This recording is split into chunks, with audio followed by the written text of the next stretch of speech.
New York's Italian-American Mafia. The names are familiar: Bonanno, Colombo, Gambino, Genovese, and Lucchese. But times have changed, especially since the days of John Gotti, who liked to bask in the limelight. Is the mob as powerful? Could another mob war be brewing? News 4's chief investigative reporter Jonathan Dees joins us now with the state of the mob. Yeah, Chuck, and last night's mob hit, it's too soon to know if it's an internal struggle for power inside the Gambino crime family or some other personal or business dispute. But what the FBI says, while the mob has been taking a low profile in recent years, the five families are still very much in business. If this hit was a mafia power play, the FBI and NYPD have a message about the bloodshed last night on a Staten Island street. I think they've learned that the attention is not good for business. The Joint Organized Crime Task Force now deploying dozens of agents and officers to this case. The task force has been busy in recent years dealing with organized crime suspects.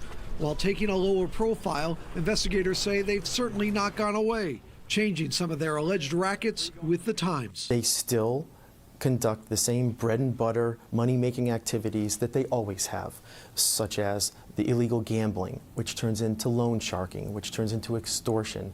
A leader in the Gambino family, Frank Cali, kept a low profile.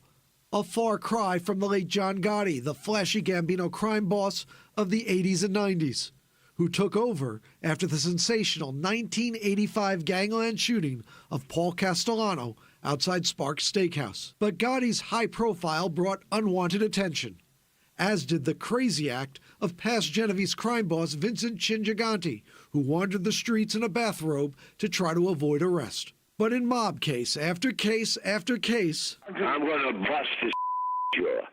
That's number one. And number two, whatever he's got in jury, I'm taking it. You understand? Informants and recordings show the crime families continue to muscle in and make money, from fraud to union ripoffs to no-show jobs. There's going to be a guy that's going to be needed there to count the trucks, sit in a trailer, do nothing, and I think it's perfect for you. Arrests making some difference. That's a disruption of their activities, but it's certainly not a dismantlement of the overall family. Now, with this apparent hit, investigators looking to see why there is a recent uptick in mob-related violence. Even the mayor seems somewhat surprised. We thought those days were over. I guess old habits die hard. The five families somewhat weaker, but law enforcement officials describe their organized crime strategies as kind of like mowing a lawn. You have to keep at it. And last night's hit now bringing a bright light on the Gambino crime family that of late had been operating in the shadows. Because a lot of us have been saying we hadn't heard much about this here lately, and you were here in 1985 when Castellano went down. Yes, it was a brazen hit. That was much more public than this one right outside that restaurant, Sparks Steakhouse, and his body was right there on the sidewalk by a car. Yeah. All right. Well, Jonathan.